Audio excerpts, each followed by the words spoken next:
Reed, who is the Senior Vice President of Stride Professional Development. Darren, how you doing today? I'm doing well, Roy. Glad to be here. All right, well, thanks. So let's start off by telling the folks a little bit about what Stride Professional Development is. Yeah, absolutely. Stride is the nation's leading provider of online education in the K through 12 space. We were formerly known as K-12 Inc. and are over 2 decades in the space of providing free virtual online education across the nation to students, no matter where they are. We've since changed our name to Stride because we've done expanded beyond the K-12 space, though that's still very much what we do as a priority.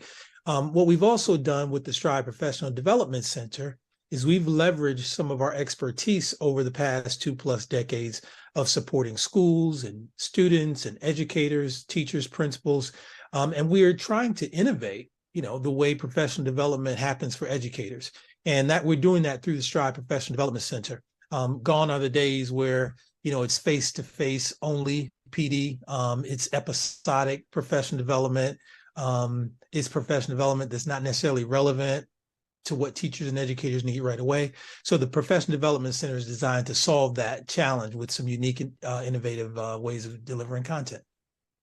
All right, man. Well, listen, we are super excited here at the network to be engaged with you all and helping to provide this opportunity for teachers all across the country, and especially those teachers that are coming from our HBCU backgrounds, because we know that education was always one of the stalwarts of most HBCUs in this country. They all had teaching programs, and that's what a lot of them were founded for.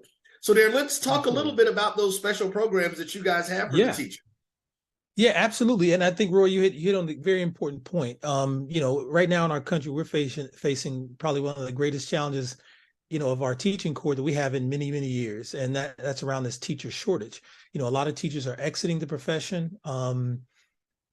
Just based on tenure, they're retiring and moving on, and then you have, our existing teachers who are being taxed and stressed, particularly post-COVID with, increasing demands, challenges that they're facing in the classroom, and a host of other issues that they struggle with. And we need good teachers, and we need to support the teachers that we have. So the two things that we're doing is that we know first-year teachers, among all teachers, are among the first to leave the profession within the first 5 years. I think they do at a 44% rate, which is just scary to think that folks are, graduated, want to go in the classroom and make a difference, but, feel like they need to leave within the first 5 years because it's so challenging. So we want to support them. Obviously, as a new teacher, your school that you work, where you work your first year, the district where you work, there will be some professional development support to assist you.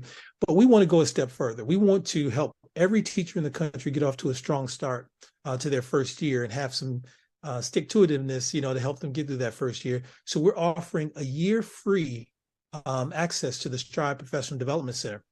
It's a ever-growing online database of courses that will help them in a variety of different ways. Classroom management, targeted instruction, and a host of other things. And the content will continuously grow. Again, it's just another resource that allows them to sharpen their practice, to feel like they're supported, because the research says that teachers are leaving in large part because they don't feel like they get enough professional support. So we really hope that helps new teachers. So again, this is for any new teacher who just graduated in the country. All you have to do is go to our site and sign on using the Teachers Win discount at checkout.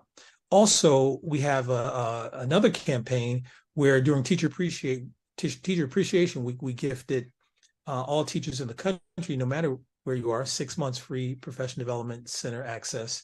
But we're doing a special thing through our partnership with the BCSN and our HBCU graduates, and also the schools that you work with. We want any teacher in the country who through our partnership gets access to the Professional Development Center, and they get 6 months free using the BCSN 23 passcode at checkout. Again, our goal is to support and get as many teachers on the site feeling supported, to really help, them succeed and have some success, not only for them, but obviously for our kids and the communities they serve. So.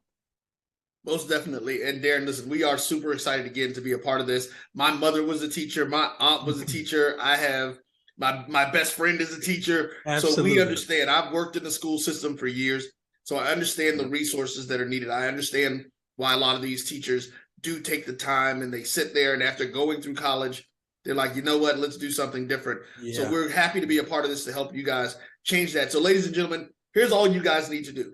All you need to do is take a look and go to the link that's right below us right now and see what you're going to do. You're going to see 2 links on the page now, just to make sure. The top one takes you to their professional development page, homepage, that'll let you know about some of the things that are happening there and the things that you have access to. Go to the second link that says Teacher Appreciation. That'll take you directly to the content page where you can sign up and get your free year if you're a new teacher and your free 6 months if you're an existing teacher. Let's show them how we utilize resources and we make sure that we take time, those folks who are HBCU alum, and use this. And let's see what Stride has to offer. We're excited about it. We know you will be too. Darren, is there anything else that you'd like to say?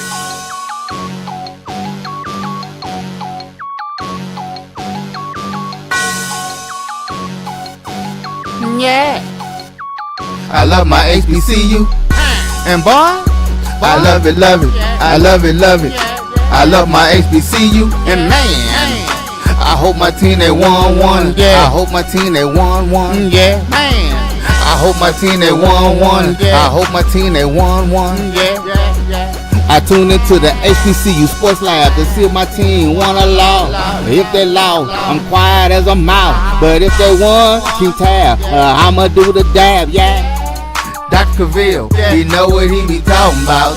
Mike and Charles, they know what they be talking about. They compress the analytic data with this hip hop. If you know them like I know them, they gon' tell you if your team, if they won or lost, and who the ball. So listen to Professor, yes sir, and pay attention, cause he gon' teach a lesson. This is Dr. Cavil. We're inside the HBCU Sports Lab with Mike Washington and Charles Bishop. Mike Washington is still out on assignment. He did call me and say he has arrived safely. All is well. He's just out and about doing his thing. So that's a good thing. With that being said, we do have AD Drew. So welcome to episode 447 inside the HBCU Sports Lab radio show and podcast, the show that's covering the sporting HBCU dash for all things HBCU sports, from institutions large and small, from the NAIA to the NCAA. We share insights and information on the HBCU sports culture, HBCU athletic aesthetics to facilitate the story of HBCU athletic program and the business of HBCU sports. I'm your host, Dr. Kenyatta, along with my co-host, Mike Washington, Charles Bishop, filming from our home studios and sending a signal live to our KCOH 1230 AM studios with the Texas Radio Hall of Famer, multi-Hall of Famer, Ralph Cooper in the beautiful home at Texas Southern University from Houston, Texas. With that being said, Charles, how you doing today? Doing well, Doc. Another Thursday. We got a nice slate of games on tap for the weekend. So looking forward to a lot of this football action that we got coming up this upcoming weekend. Oh, man, they're going to let you check out some games this weekend? Yeah, I got an off weekend. I'm open. Hey, Drew. AD Drew, you hear that, man? He got an off weekend. Is there such thing in the world for you? Well, Charles is trying to get ready for the for next week, and they got to make that ride down to or that flight over to Tallahassee. Oh yeah. They let him get his rest early because ain't gonna be no sleeping afterwards, my brother. Ain't no sleeping. But I'll take that. But Dr. Cavil, you know, we just trying to practice on grass and not on concrete over here, man. Oh, that makes sense. I like it. With that being said, today's episode of Inside the HBCU Sports Lab is sponsored by THG Agency. THG Agency is a company that provides sporting and educational consulting and data analytics. With that being said, Charles, I'm going to go with you with some of the news of the day. What's on your mind? Yeah, let's take a look at it. News of the day, and this is big. This happened this afternoon. Texas Southern University Board of Regents has approved a new 3-year contract for Vice President of Intercollegiate Athletics, Dr. Kevin Granger. Dr. Kevin Granger, who has served as TSU's Vice President of Intercollegiate Athletics since 2018, has been affiliated with the university for 31 years as a student athlete, coach, and administrator. And this is a statement from Interim President Dr. Mary Evans Sias. I would like to thank our Board of Regents for having the confidence in me to lead the department. And that's a statement from Dr. Granger. It is an honor to lead my alma mater and we will continue to move the department to the next level. So Dr. Kevin Granger rewarded with a 3-year extension. That's huge. That's big news. Board of Regents met today, and they gave the check mark.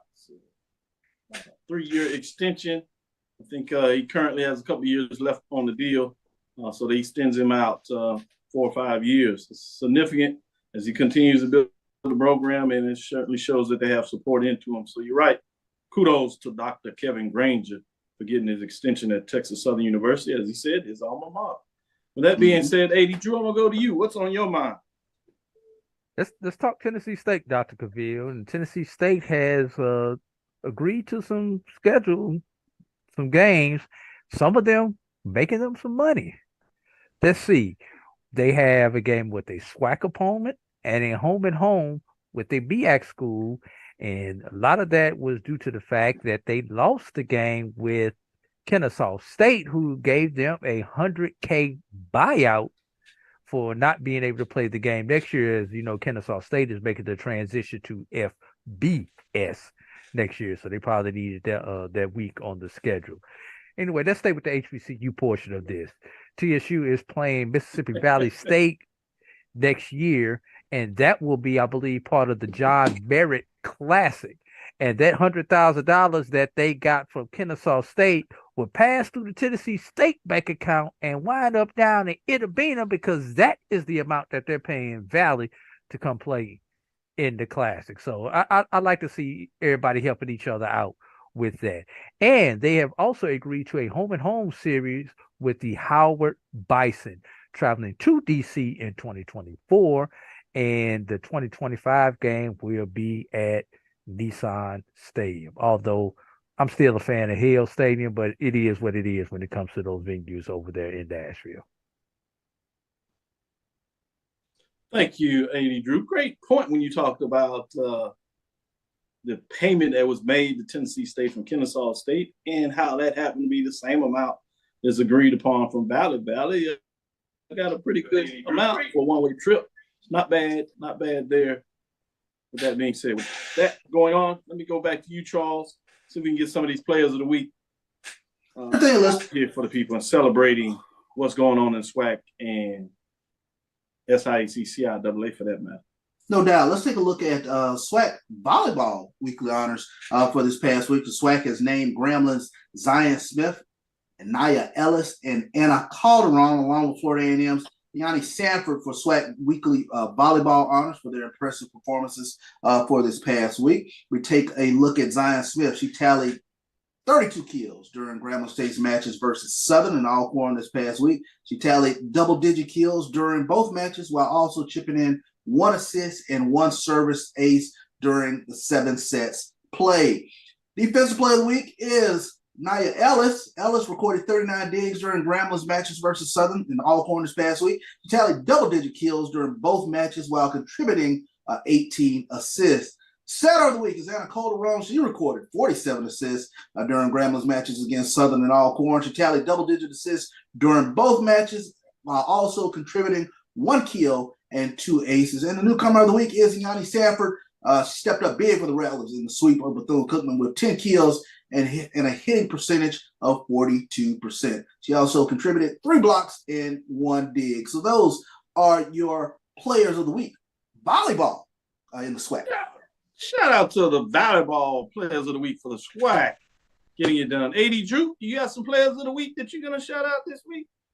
I want to know if I can go off script for just a second, Dr. Cavil, and talk about some preseason honors for basketball. Where you going into basketball? Yeah.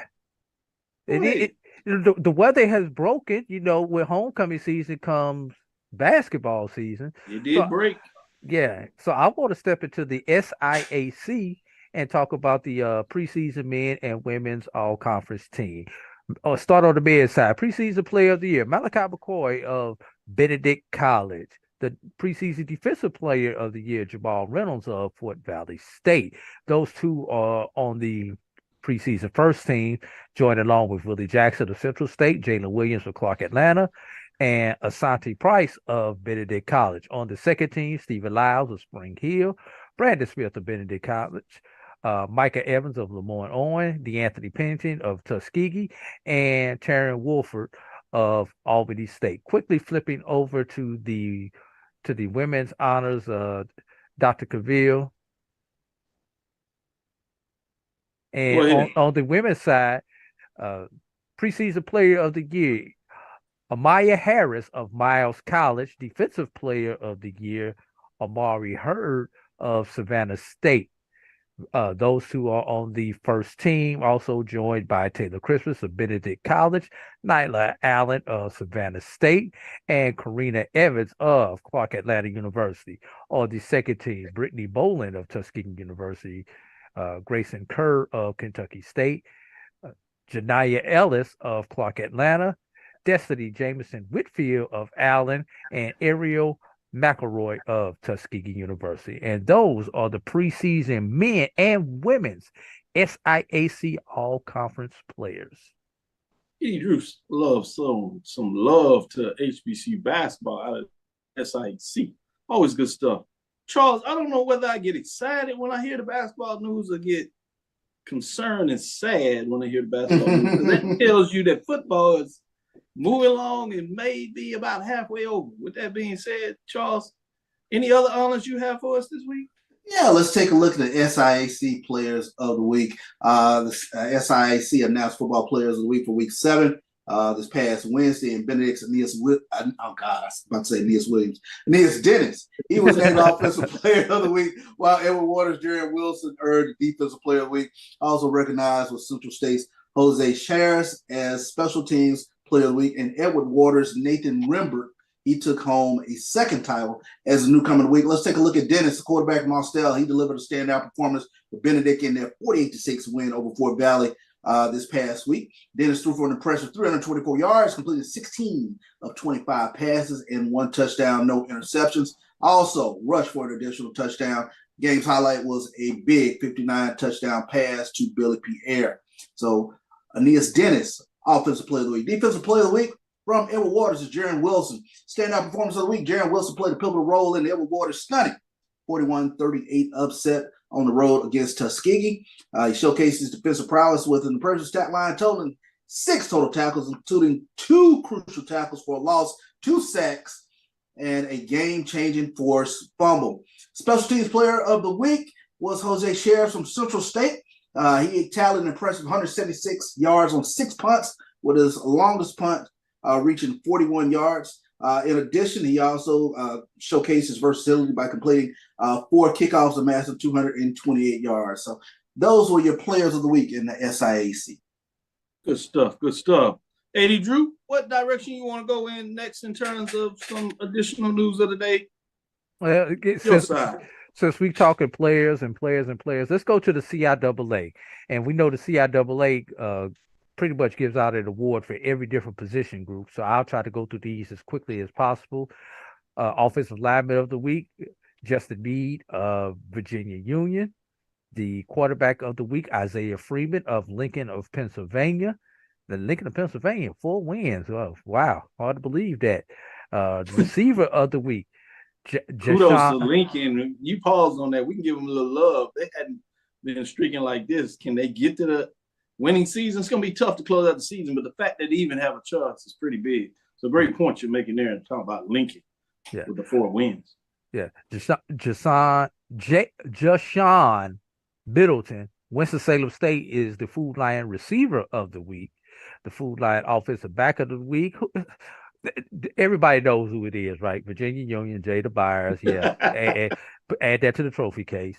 Food Lion Defensive Back of the Week, Willie Drew of Virginia State. Food Lion Linebacker of the Week, TJ Gunter of Bluefield State. The Food Lion Defensive Lineman of the Week, Isaac Anderson of Virginia Union. The Food Lion Special Teams Player of the Week, Ray Jackson III from Virginia State. And the Food Lion Rookie of the Week is Cameron Davis of Virginia State. And if you paid attention to that, the Virginia schools got over half of the honors that the CIAA gave out for this particular week. Maybe that's why they're the top 2 teams in the conference. Yeah, you don't say. Great point. Great point when you get into what's going on in the CIAA. Well, to share some love for various players of the week in terms of what's going on in week number 7. Man, it's creeping along. More than half the season's going over. You can almost give grades, midterm grades. I would ask y'all for the midterm grades, but I heard y'all pretty tough professors, so I don't want to embarrass folks here. So we're going to take our first break, come back on the other side, and get into some marching sport rankings. Find that withdrawal a little slip. Safer for y'all. Maybe not for me, but we'll get your thoughts on it. Since 2002, Empowerment Resources, Inc., a nonprofit organization, has empowered more than 1,500 youth and adults in Duval and surrounding counties. Through its programs, Journey into Womanhood, Girls Mentoring, Life Skills for Teens, and parenting education coaching. To get involved with programs, volunteer, or donate, visit www.empowermentresourcesinc.org. Follow us on social media, facebook.com/empowerment.resources and instagram.com/empowermentjax. This is Brian Fulford. AD Drew and I are co-hosts of the BCSN Sports Lab. We talk about all things related to HBCU athletics. From the games, teams, coaches, and fan interest stories, we cover it all. You can find our shows on Facebook at BCSN Sports Lab, YouTube at MyJBN Online, and everywhere you listen to podcasts like Anchor, Spotify, Google, and Apple Podcasts. You can also find the show on the Jericho Broadcast Network's app. Make sure to download. We look forward to you joining the conversation and being a part of the show. Charmin Ultra Soft has so much cushiony softness, it's hard for your family to remember they can use less. Sweet pillows of softness. This is soft. Holy Charmin. Oh, excuse me. Roll it back, everybody. Sorry. Charmin Ultra Soft is so cushiony soft, you'll want more, but it's so absorbent, you can use less, so it's always worth it. Now, what did we learn about using less? You gotta roll it back, everybody. We all go, why not enjoy the go with Charmin? Compress the analytic data with your hip hop. If you know them like I know them, they gon' tell you if your team, if they want to loud, and who the ball. So listen to Professor, yes sir, and pay attention, cause he gon' teach a lesson. This is Dr. Bill with Inside the HBCU Sports Lab with Charles and AD. With that being said, we're going to get into our mid-major marching sport top 7 bands of the week. Not a lot of changes, meaning no team dropped out this week. We do have some slight arrangements. We have more updates in terms of the top programs getting into matches and getting it done in terms of some marching sport contests. So we didn't have any team drop out this week. Those that are receiving votes, Talladega, Marching Tornadoes still receiving a vote at 104. Kentucky State Mighty Marching Thoroughbreds hadn't been in the contest for a while, but they're still hanging in there at 103. And Fayetteville State, the Marching Bronco Express are 1-0, both overall in conference. They might have a key matchup with Winston-Salem State this upcoming week, so we'll keep our eyes on that. With that being said, starting at number 7 this week is Albany State Golden Rounds Marching Show Band. And you'll get a refrain with this. These teams that are just hanging in there hadn't had a lot of contests, so this is going to drive Charles crazy. They're 1-0. Conference is 1-0, 107 points, 7 first place. No first place votes, remaining at number 7. Getting to number 6, Benedict Marching Tiger Band's a distinction. Team is number 1 in most poll rankings across the country. Top 25 Division II program, but the band is not showcasing, getting on the road, supporting them. But kudos to the football team. They're finding a way to get it done. That's 125 points. They remain at number 6. The only thing that is working for these bottom 7 is the fact that those receiving votes and outside are not in contest at all either. Clark Atlanta Mighty Marching Panther Band are 1-0, 129 points. They come in 5th. Now this is where it gets a little more interesting. At number 4, Virginia State Trojan Explosion. They're 2-1, 1-0. They fall a spot, 131 points. They should have a contest coming up, but at this point, they're heading in the wrong direction. And number 3, Winston-Salem State Red Sea of Sound, 3-1, 3-0. They've had contests the last 2 weeks. They've earned the first place vote, and they've slightly moved up to number 3, 151 points. Previous rank 4, Stephen Gaither, must be out there and sending in them checks to make sure that the band's getting on the road. They listen at it. He's serious about it. He's mad because the football team is not doing his part. So he switched. He moved the checks from football to the marching sport. And look, it's paying off. At number 2, Miles Purple Marching Machine. They got on the road and went to Atlanta, picked on Morehouse and got it done. They did get the victory. 3-1, 2-0, 3 first place votes, 161 points. The story behind that is they do their marching in. Nobody communicated across the platform. They were excited to be there. They gonna do their thing, but they were honoring the seniors over there at Morehouse. And boy, somebody's mom made sure that everybody knew that that's not how you do it when they baby. Wow. Respect. Wow. So got a little interesting, but Miles took care of it. Communication is the key. They still got the win. So at the end of the day, and they did that on the football field and at halftime, first quarter, marching in, 5th quarter, whatever quarter you want to talk about it, they won. At number 1, Langston Marching Pride, 3-0, 2-0. They took out their early frustrations in terms of what was going on, not having any bands to participate. They played Arkansas Baptist, the Buffaloes, and they buffaloed them. Dropped them. They earned 4 first-place votes, 163 points, remain number 1. That's your marching sport mid-major division in week number 7. Charles, what are your thoughts in terms of the marching sport? Well, let me say shout out to Fort Valley. They got on the road last week and against Benedict, so I did catch that. But this is that part of the year. My eyes are on these top 1, 2, 3, 4, 5. If you got any road games, are you being that 12th man? That is my benchmark. Do you aid the team in terms of what you bring to the field? And like you say, AD, just communicate just a little bit. That helps out a little bit with regards to the pregame festivities. Because I'm sure the band director wouldn't have no problem with just the drums beating coming in or something, or just marching in silently. But it is what it is, communication. AD knows about the communication and need for it coming out of his daily work that he gets done in a lot of ways. But with that being said, let's get to the marching sport. What are your thoughts on the top 7? I have to take pause, Dr. Cavil. It gets dangerous when you take a pause, but I like it. Go ahead. Looking at all these teams not getting out there on the road. Shout out to Fort Valley for getting on the road on a Thursday night game, Dr. Cavil. Yeah, that's right. That's huge. That just don't happen when people get on the road for a Thursday night game. Miles, I'm looking forward to in 1, 2, 3 weeks for a big matchup with Miles. Maybe my Golden Tigers can get back into it. Or maybe Miles can do enough to move up because my Tuskegee is going to be traveling to Fairfield, Alabama to take on. Okay, tempo exactly. So that's going to happen come hell or high water. That matchup is going to happen. I can't speak to nobody else's matchup, but that one is going to happen. And then the other one is Langston is done. So Langston is sitting there with the opportunity to be gotten. Yeah.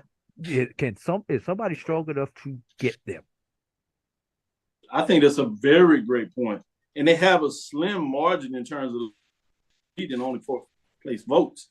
So I'm not sure if they put a big enough gap in them to be able to hold out over the next couple of weeks with some of these top teams having matchups. Told you about Winston-Salem State. They're likely to be able to face Fayetteville State. So that's going to be at least one more on the ledger. You got Miles and Tuskegee, another one on their ledger. Albany and Fort Valley, you already talked about them going in there. Benedict is going to likely have the benefit that they're going to play in a championship game. That's going to be a matchup for their band at least, and they had this previous one. So you can see them adding up those victories as it comes on. And will it be enough to take Langston, as you said, that will sit idle? And I'm sure there's a couple of other matchups out there. Don't forget State Union. State Union also. At the end of the year. That's a big one. Oh, right. You're saying you Virginia Union, yeah. Yeah. So that helps Virginia State. They have a chance to add another contest to their ledger. So during the stretch, not a lot of matchups, but there are going to be some key matchups.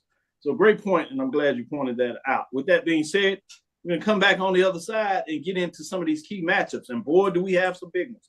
Top 10 matchups top 7 matchups out of CIAA, SIAC. It's time to get into it. We'll take this next break. We'll come back on the other side and see what these gentlemen talk about in terms of our CIAA, SIAC games of the week. At CDW, we get speed as the new currency of success. Our team spends way too much time tending to outdated applications and software when they should be focused on driving application agility and innovation. CDW Amplify Development Services modernizes software and application development to help accelerate innovation and digital transformation. So you mean building new applications, UI, and mobile interfaces? Well, you said you needed to innovate more quickly. Oh, so he's a listener. To do more at scale, trust CDW Amplify Development Services. Nope. Nope. Come on, him? Ooh, I like him.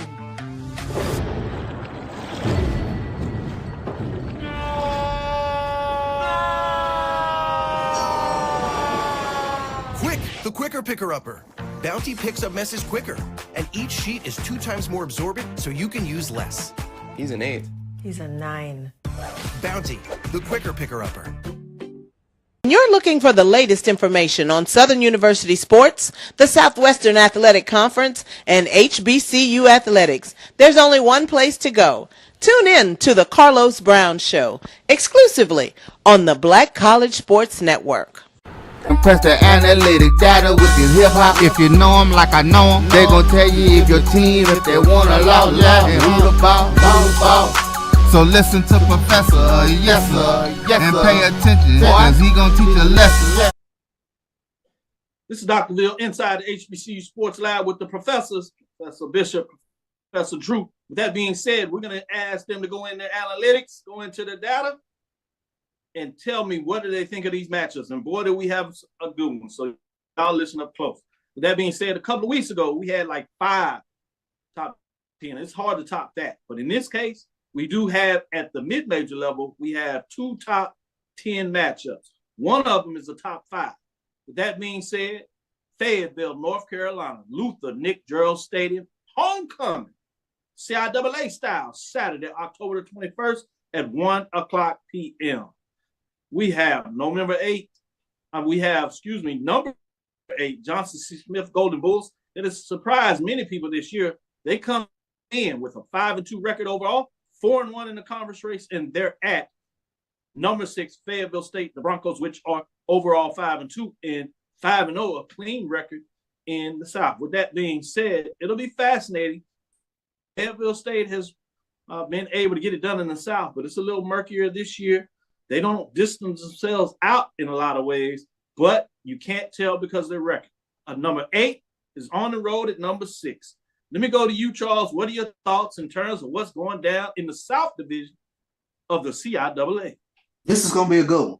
I'm looking for a defensive contest in this one. And to me, the key in this one is who's the first team to get to 17 points. I think that's the benchmark number that I'm looking for because both can over play under defense. 35.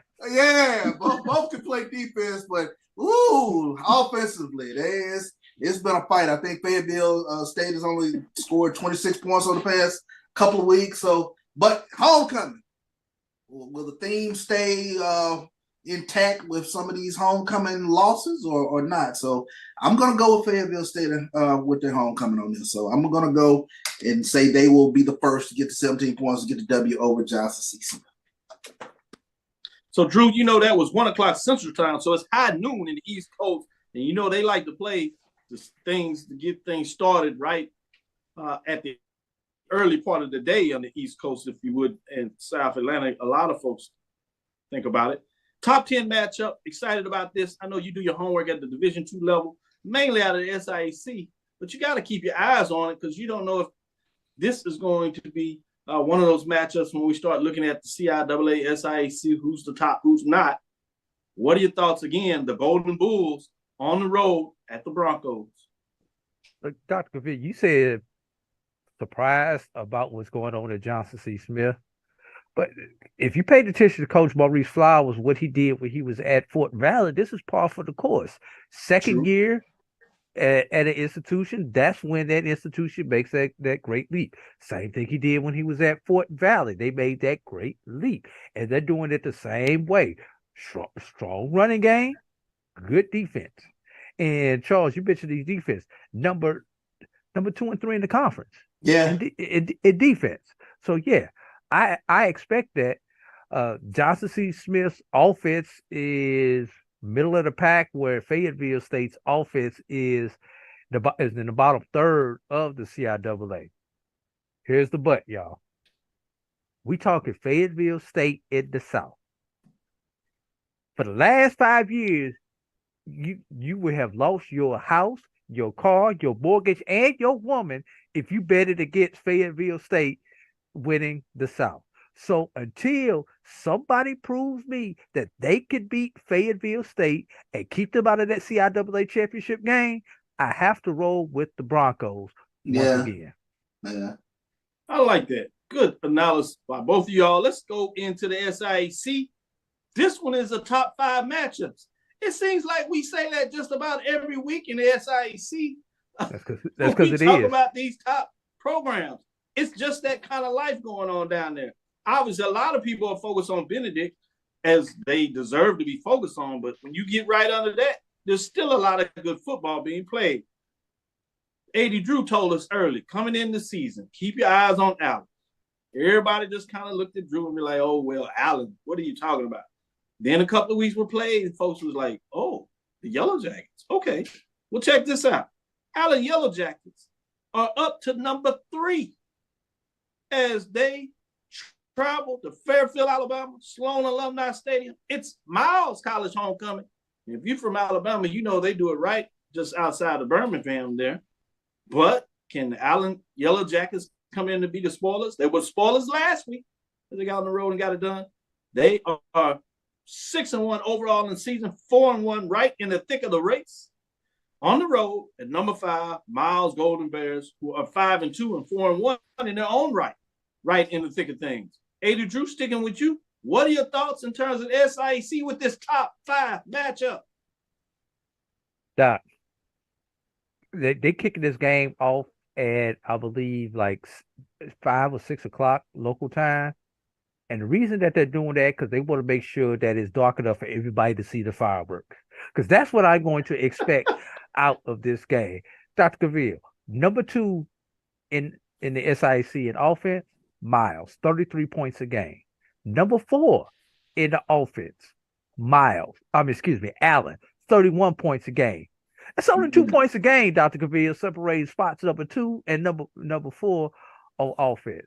What Miles has the advantage at is the defense is only allowing 19 points a game, while Allen is allowing 29 points per game.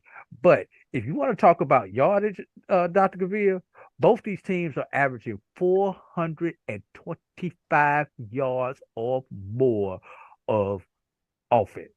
I want you to think about that. 800 yards of offense between these two teams. So it's going to come down real simple. Who takes care of the ball? And somebody has to have some red zone efficiency. Because you cannot afford multiple field goals in this game if you expect to win. You have got to get touchdowns when you get into the red zone. It's that simple. If you give some of them odd scores that equal up to 6 or 9, I guarantee you that team is going to lose in this battle. One last thing, you got 2 of the top quarterbacks in the SIAC with David Wright and Edmund Klein Peter Jr. The winner of this game will have a leg up in the argument for Conference Player of the Year. Most certainly. Great points all made there. ESPN 2 is where this game will be played. And I think while they plan to have some fireworks, I think they're pushing it up a little bit, 4 o'clock Central Time because of the TV broadcast, ESPN 2. Just want to tell those that want to get out there and check it out, see that. But everything else, AD, you talked about in terms of fireworks, I agree with him. In terms of the offensive explosion, both of these teams will see what they can do to put the ball up and bring in some points. With that being said, it's going to be fascinating. 3 versus 5. Yellow Jackets, both the Golden Bears. Charles, what are your thoughts in terms of this top 5 matchup?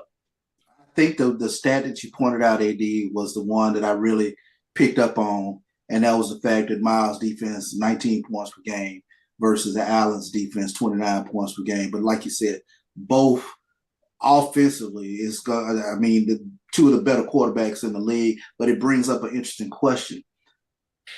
I was going to ask you, who is the better quarterback? Is it David Wright, or is it Edward Kleinpeter? If you say who is the better passer of the two, I have to go with Wright.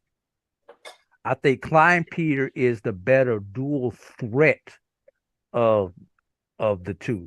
So it's what type of quarterback do you want to run your system? You know, if you look at the air it out Kansas City Chiefs style, then you probably want to lean more towards a David Wright. If you're looking to do more like a Jalen Hurts type offense, you probably want to lean more towards Edwin Kleinpeter. I mean, the man is about 6'3", 250 or somewhere up in there, something ridiculous like that. He's a load to bring down. Big key. Yeah. You know, he's got almost as many rushing touchdowns as he has passing touchdowns. Because when he gets inside the 5, you just can't stop him when that train goes down here. Yeah, my big thing, like you said, is red zone efficiency. And I don't know. It threw me off when I saw the score last week with Miles surrendering 22 points to Morehouse. That was that kind of threw things into a bit of a flux for me. I don't know. I like Allen on the road. I will go with the upset on this. Classic trap game last week. Looking ahead to this Allen game after what happened with Benedict the week before. So I think that was the opportunity for Morehouse to do something. This is one of my 2 trap games this weekend.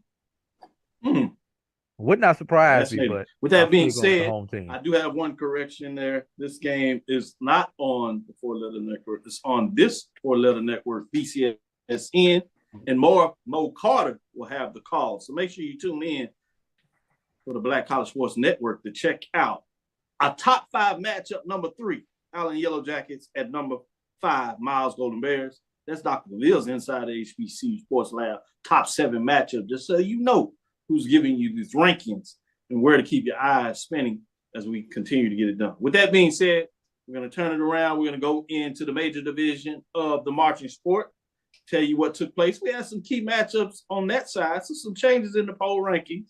And then we'll come back with our final segment and make sure you get your major division games of the week, where we'll feature those top programs around the HBCU major division. With that being said, stick with us. I know we got a big matchup out of the MEAC today, 6:30, about to kick off. Stick with us. We'll make sure you get some updates on that side and see how things are going. But we'll close it out and give you your news of the day in terms of that major sports, marching sport top 7 and those games of the week. Stick with us. Be right back after this next break. It's a pretty tight spot. Watch this. Of course your Buick parks itself. That's so you. It's just up here on the right. Of course you know where we're going. That's so you. Kind of got a 6th sense. And a head-up display. They're here. Hit the field, warm up. You brought all these players in your Buick? Yeah. So you. It is. There's a Buick that fits your life, because at the heart of every Buick SUV is you. If you think all pads are exactly the same, think again. This is Always Ultra Thins reinvented with the Always Triple Protection System.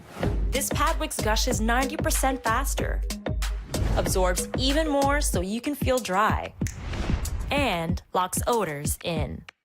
Rethink your pad for up to 100% leak-free and odor-free comfort with the totally reinvented Always Ultra Thins. This is always like never before. Compress the analytic data with your hip-hop. If you know them like I know them, they gon' tell you if your team, if they want a lot, and who the ball. So listen to Professor, yes sir, and pay attention, cause he gon' teach a lesson.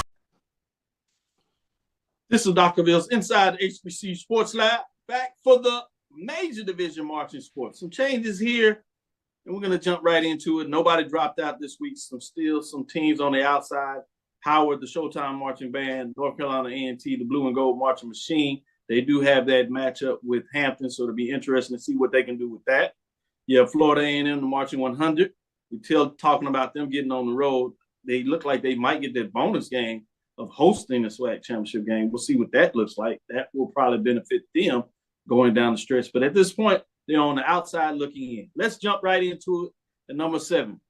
This was part of a top 7 matchup. Number 7 versus number 1 Norfolk State. As you can see here, Norfolk State went on the road and got it done. It was really close.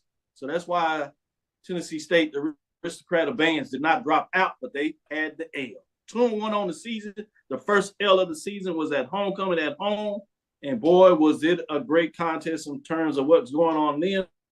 I was surprised so many people left at a halftime with folks interested in the 5th quarter. Maybe they came back, but obviously some talk about what took place there. 130 points at number 7. They remain there when you look at Tennessee State, the Aristocrat of Bands.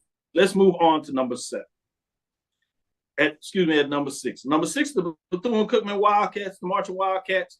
They stay in the ranking as they got it done. Some of the teams that are participating lost key matchups, which allowed them to stay in the hunt as they stay in there. But some other teams are getting warmed up. 154 points at number 6. They stay in that. Bringing us to number 5. At number 5, you have none other than the Texas Southern Ocean Soul. They fall 2 spots. They were off open this weekend as they get it done. 3-0, 2-0. They still undefeated on the season, but they did not perform this past weekend.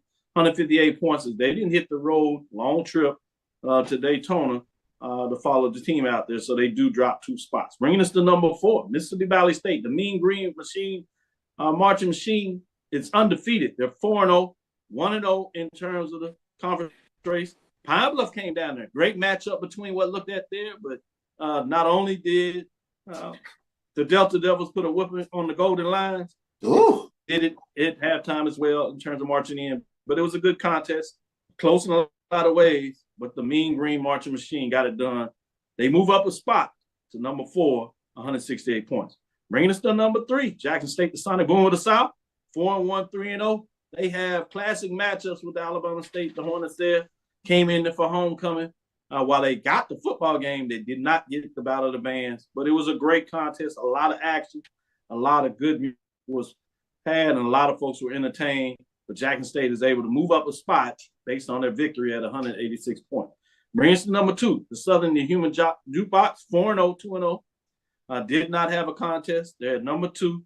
They did lose a vote based on the fact that they didn't have a contest. They stay at number 2, though, with 199 points. Bringing us to number 1, the Norfolk State, the Spartan Legions are 5-0, 8 first place votes. They get it done, stay there, 207 points, and are ranked number 1, and they make a huge statement, gaining the first place vote, holding on to the number 1 spot, going on the road to Nashville. And boy, did they get it done. Excited about that. Let me go to you, Drew. 80 Drew, go to you first, and then we'll bring in Charles to get his thoughts on the major division marching sport in week number 7. Not even your number 1 Norfolk Spartan Legion coming into Nashville was enough to keep the fans from leaving. 2 top 7 bands. 2 top 7 bands. And y'all can't stay around to watch them? I mean, if you can't watch the football game, at least listen to the band, watch the band, stay for the 5th quarter, do something, but I'm not gonna Eddie George. He has a gripe, but come on, Tennessee State. I need y'all to do better than that. Hey, shout out to Valley. Despite what's happening on the field, they keep playing their butts off and doing their best to keep the entertainment going and keep some pride in the university. Shout out to Valley. And I mean, let's be real. Southern, Grambling, Bayou Classic could be a mover or shaker in the final poll, Dr. Cavil. There ain't no could be. It will be one way or the other. It will vault somebody up, while at the same time it will shoot somebody all the way down. So I'm done. This is not just saying Grambling marching band last week. They got victories of getting on the road, all corner, got that elusive State Fair Classic victory they had this year that they hadn't had in a while, not just on the football field, but they got it in the stands and on the field as well in terms of the marching sport. So to your point, that could be critical in terms of how things go at the end of the season. I'm fascinated to see what that looks like in terms of that matchup. Charles, you know, on Tuesday, you talked about your concerns about Tennessee State, jokingly, half-heartedly in some ways, about John Merritt, and a friend of yours, obviously, that talked about them being a band school now. I just happened to see a clip with John Merritt reviewing the game that happened to be a victory when they were playing Louisville. And Louisville brought him up there, paid him some money. John Merritt joked a little bit, talking about, yeah, I'm sure they invite us back because they made some money. But he got the victory, so I'm not sure that they were going to bring him back. I think he was wishful thinking, and they beat him pretty handily in that matchup. But he happened to talk about his band, the Tennessee State band, the Risk Raider band. Went up there to Louisville and put it on him, and he gave him some love in terms of the halftime show. So it's totally insane as you talk about what took place there in this matchup, top 7 matchup. Man, this is a Grammy-winning band. Yeah. Doing this. Yeah, Eddie George has a great. So, you know, it's not just about coming into the stadium. It's not just about halftime. That's just part of it. Post-game, fifth quarter, as we like to call it, and folks disappear. I just had to go there a little bit with the marching sport. I know a lot of folks are talking about the football field and that part of it, but even on the marching sport, I was amazed about that. But credit to the Tennessee State Aristocrat Band, because they did their thing, but I really got to shout out the Spartan Legions. Yeah, shout out. You talking about, you know, quietly getting it done. Mm-hmm. I don't think they're no longer a secret, Charles. No. Musicality from that standpoint, they are tremendous, and they put on tremendous field shows. Fifth quarter culture, got to work on that. But for the most part, they are a top-notch band. But I wanted to shout out Mississippi Valley. It just does my heart proud to watch Valley, this resurgent Mean Green marching machine, right there in the midst of things. My father was a part of this band, first HBCU band, go to the Tournament of Roses Parade. Dad marched on the great Russell Boone. So to see Valley climbing up the poles, that does my heart a lot of good. They got a big boy this weekend. They got the Sonic Boom coming in to It'll Beam this weekend. So we'll see how a resurgent Valley takes on the Sonic Boom of the South. Southern Humor Jukebox, my gosh, the past 2 weeks. They got them on home turf before you move to the jukebox. Yeah, they got them on home turf. Can you protect? Home turf? Home dirt. And can you dirt, be y'all. And can you be the 12th man that is going to be big in this game? Because Valley always plays Jackson State with a bit of a chip on their shoulder. But if you add that Earth, Wind, and Fire, that third element, if you add that element of the band, things can get a little weird for a quarter, especially up there in the beam. So keep an eye on that. Southern Humor Jukebox the past 2 weeks. Let me tell you something. That gospel show that they did a couple of weeks ago, amazing. It's the reason why they say they're the standard. So, you know, I'm sure that over the next few weeks, as they probably are not on the road this weekend, but over the next few weeks, you will see the Human Jukebox climb as well. But I can't argue with it. This is a good poll. Let me see what the Ocean does this weekend. No March of 100, I don't think. But no. Can you be the 12th man? I need to see you be the 12th man because it might be a trap game. Can you play a part in there? And you, JT, we're going to talk about that in the last segment about that game as the SWAC game of the week. Before we do that and before we go to the next break, I did want to go to Edwin D. Moore. Great information that he's putting out here following the show. No Marching 100 this week. No, he asked about Valley. I just want to remind him, I know he watches the show regular, but for him and those that don't realize it, remember, this band is not just about a showcase. This is not about how well you play. Southern does a great job. We know about Southern sound. We're not questioning Southern sound. We're not questioning Jackson State sound. What we're questioning is teams in terms of their performance. Your ass has to get on the road. And I purposely don't cuss a lot, but I want to put this out there because I want people to understand. This is about matchup. This is not about you living on your legacy. This is not about you freeloading for the fact that you had people in the past that did the work and got on the road and got it done. So we reward people here that have contests, that perform against each other. All this, you staying at home and resting on you ain't got no money, that ain't my fault. Either go raise it, get on your administration to get you some money, or save some money and do something about getting on the road. I don't want to hear it.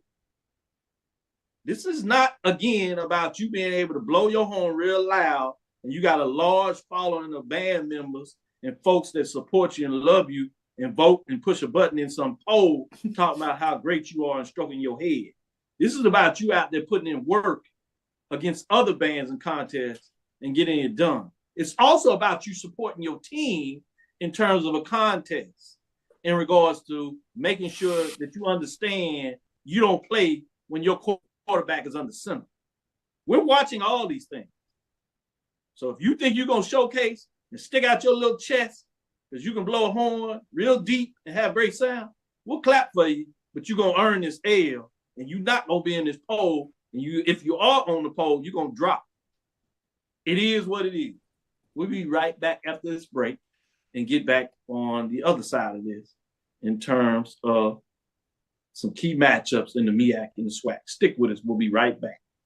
Are you hungry for authentic Caribbean food like jerk chicken, oxtail, red snapper, shrimp, tofu, and rasta pasta? Well, find your way over to Mango's Caribbean Restaurant, 180 Auburn Avenue, right next to Royal Peacock in downtown Atlanta. Them belly full, but we hungry. Mango's Caribbean Restaurant, open daily from 11 a.m. to 10 p.m. And on Friday and Saturday, we're open till 4 a.m. Come to Mango's and put some spice in your life. So we've got a good thing going. Mango's Caribbean Restaurant, 180 Auburn Avenue, right next to Royal Peacock in downtown Atlanta. For more info or directions, call 404-698-3992 or log on to mangoscaribbeanrestaurant.com. For instant coupons, text MANGOS to 313131. Tell your mama hungry, papa hungry, brother hungry. Mango's Caribbean Restaurant, authentic Caribbean cuisines. Open up the door, tell your mama hungry. Press the analytic data with your hip hop. If you know them like I know them, they gon' tell you if your team, if they wanna loud, and who the ball. So listen to Professor, yes sir, and pay attention, cause he gon' teach a lesson. Shout out to Jeff Roberts. I like that comment. That was funny. The teacher's pet. That's pretty good. I'll put that F squared in there. You better recognize how we get it done over here. But let's get back to it because now we're talking about the football side of things. Obviously, we have the MEAC matchup this Thursday night, kicking things off as they get in the full slate of conference games, starting things off with North Carolina Central on the road in Baltimore, Maryland, and Morgan State. We talked about that Tuesday. So our MEAC game takes us to Washington, D.C. It's homecoming in Green Stadium, breast cancer awareness, Saturday at 11 a.m. Central Time, 12 noon, if you would. ESPNU on this matchup.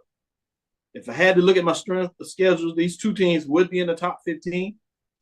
Norfolk State Spartans at 15, 2-4. On the road, I would have Howard at 13, 2-4. Both of these teams want to get off a good start. Norfolk State thought they were solid coming to years. They've had some ups and they had some downs. Howard has really looked good at times, particularly when they're playing some FBF matchups, but they also had some tough losses. Which team is going to show up? Who's going to get the party started right for the MEAC and make their statement and find a way to maybe look forward to a matchup with North Carolina Central, as many assume that they're going to be the king of the roost. With that being said, I'm going to start with you, Drew, and then go to you, Charles, in terms of these matchups. Drew, what are your thoughts going into the MEAC with Norfolk on the road at Howard? You got a quarter in your pocket, Dr. Cavil, because I'm gonna need you to flip it. That's what it is with these two teams. Heads or tails. You don't know which team is going to show up for these two teams. Two of the most inconsistent teams that we have had in the MEAC. Two teams who had high expectations this year, and two teams, honestly, Dr. Cavil, who have underperformed to those preseason expectations. That's why I said you could flip a coin.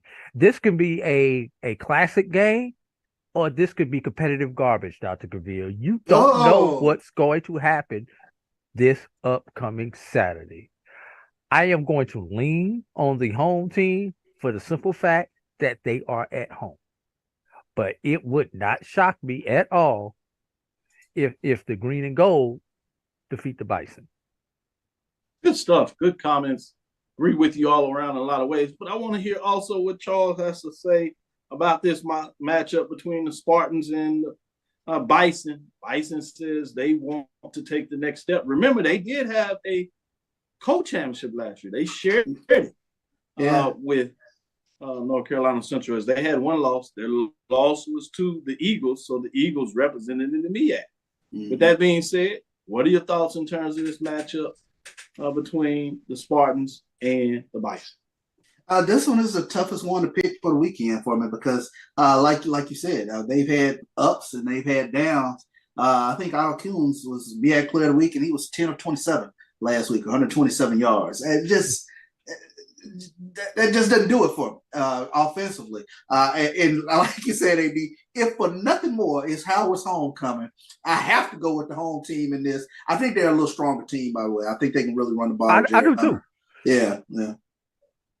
No, I'm gonna go with Howard in this one. I think Howard gets to win the homecoming win in front of the team crowd and the celebrities and everything. So they get a homecoming W. Would the VP be there? For homecoming? VP might be there. Yeah, she might drive across town for homecoming. She might throw it up one time. Indeed. Oh boy, y'all acting up. With that being said, Charles, I'm gonna stick with you. Houston, Texas, Shell Energy Stadium, Saturday, October 21st, under the lights at 7:00 p.m. The Texan Southern Tigers bring in the number one ranked Florida A&M Rattlers, 5-1, 4-0 at Texas Southern. Tigers that's just coming off a big win, conference win in Florida. That one was against Daytona, against the Bethune-Cookman Wildcats, I should say. 2-4, 1-2 in the conference race, trying to stay in the thick of things, but they're only a game out with three teams ahead of them having one loss, two teams ahead of them having one loss in the mix. So they're right there in terms of, despite losing their first two games. But with that being said, I have the 21 FCS programs strength schedule at Texas Southern as 12. Can they find a way to get a little home cooking in terms of getting it done against the Rattlers, Charles? This is going to be a very interesting game, and I call it a trap game for FAMU heading out here to Houston. First and foremost, I know records are what they are, but this is a better team than 2-4. This is a better team to me. And now that if the uncertainty around the quarterback has been solved, I think you're going to see a better offensive Texas Southern team. And get this, I know FAMU is the number one defense in the SWAC, but they're about to take on the number one rushing offense in the SWAC. And that says something to me. This is a team that is rushing for over 5 yards a pop. I expect a big dosage of Ladarius Owens. You've got to have a big Ladarius Owens night against this FAMU defense. And this defense is the truth. I will say that. This defense is the truth. The question to me, and I say this week in, week out, can you get the FAM's quarterback? Can anybody in this conference put a little bit of pressure on FAMU's quarterback? I think the elements are in place this weekend. Before I go to you, Drew, and get your, I think the elements are in place this weekend for Texas Southern W. Ooh, I was gonna let you tease it out a little bit. I didn't know if you were gonna say it. You paused for that. It's dramatic pause. Yeah, pause. I see. Before I go to you, Drew, and get your thoughts on this number one ranked Rattlers, Morgan State strikes first. They're up 3-0. They get the field goal. 7:44 left in that matchup. So maybe there will be chaos in the MEAC. We shall see. It is early. AD Drew, what are your thoughts of your number one Rattlers going on the road This is the first time they've been in Houston since like the 50s. Now they played Texas Southern quite a bit, if you would, but most of those games were in Jacksonville, Florida, just to give some updates of what that looks like. So a lot of people around these parts are excited. I've seen the flyers out about the Rattlers. After the show, I'm gonna go by and sneak into one of these after hours spots for the Rattlers because I'm hearing they do anything. I just want to show up and make sure they're welcome to Houston properly. But coming in from Dallas, Houston, I want to go too. I'll send it out to you. I'll make sure you get the invitation as well. Because it should be intriguing. But they say the Rattlers know how to come out and party. I'm going to see if they know what they're doing. With that being said, AD Drew, what are your thoughts in terms of the Rattlers? 5-1, 4-0, going on the road. They're getting that much closer when we say this in all seriousness.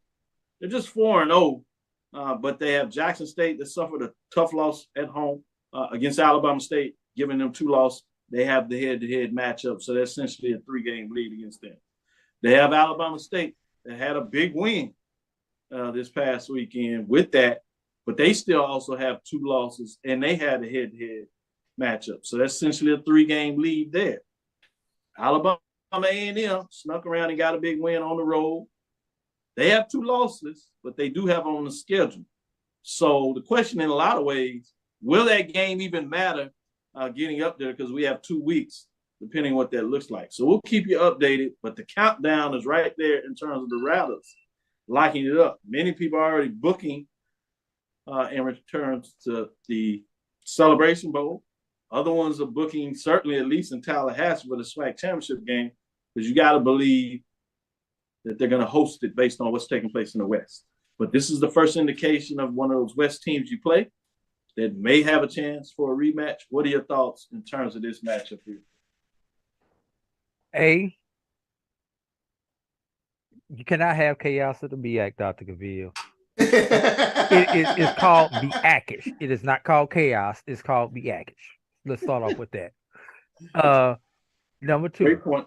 No, you will not have a rematch of these 2 teams in the SWAC championship game.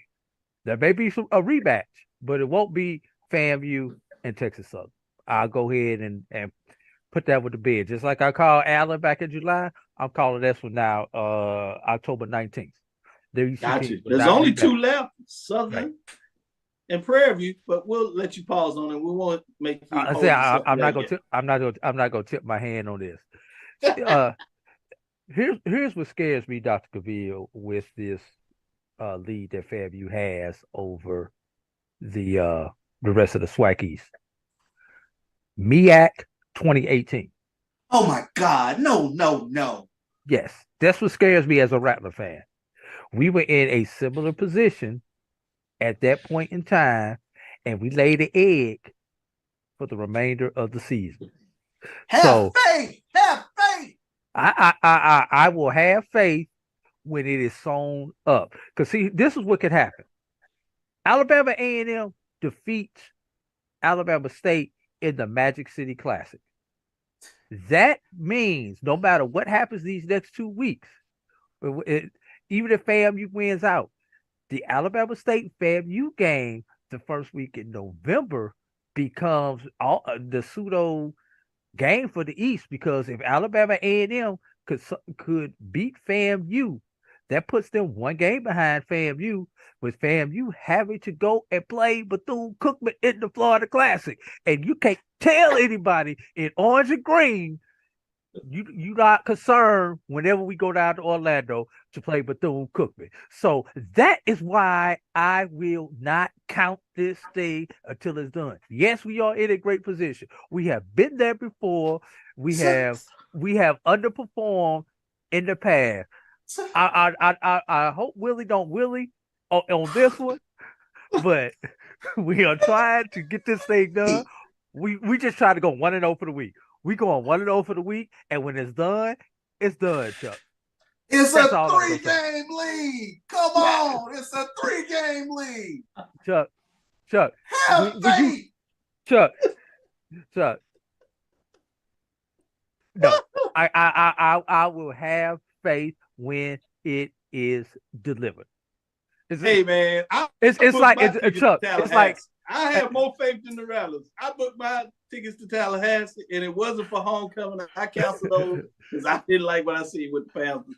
Plus, no, really the reason is my wife is traveling, so I couldn't make that trip. I had to pull it back.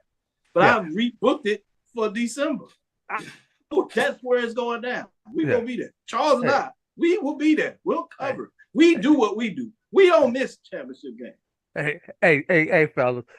We all have kids. You remember when you see that ultrasound and the doctor tell you whether it's a boy or a girl and everything, but until it comes out, you're still not 100% sure what you got. That's how I feel right now. I've seen the ultrasound. We know what we have it, but until it comes out, I still have that. That's just fair. A little bit of you doubt. break it down like that, I'll leave it alone. Jake Gaither is looking down right now, just shaking his head. Jake Gaither also not on that sideline no more, not since 1969. Oh boy, I tell you, man, y'all are so cold about this, but I feel you. Talking about some of these matchups, just on the record, fascinating things going on here when you talk about FAMU and Texas Southern 1958 to 1968. FAMU holds the record at 9-2. First game we have recorded with them playing is 1959, November 28th, Florida A&M at Texas Southern. Number 14, Jefferson Stadium, Houston, Texas. The Rattlers got it done 36-8. The team was ranked number 14 in the final UPI Coaches Small College Poll, National Black College Championship, and they did that unanimous. 1961, FAMU won. 1962, FAMU also won those championships, 63 and 64, or Prairie View in terms of those matchups. Just to give you some indications in terms of FAMU and Texas Southern.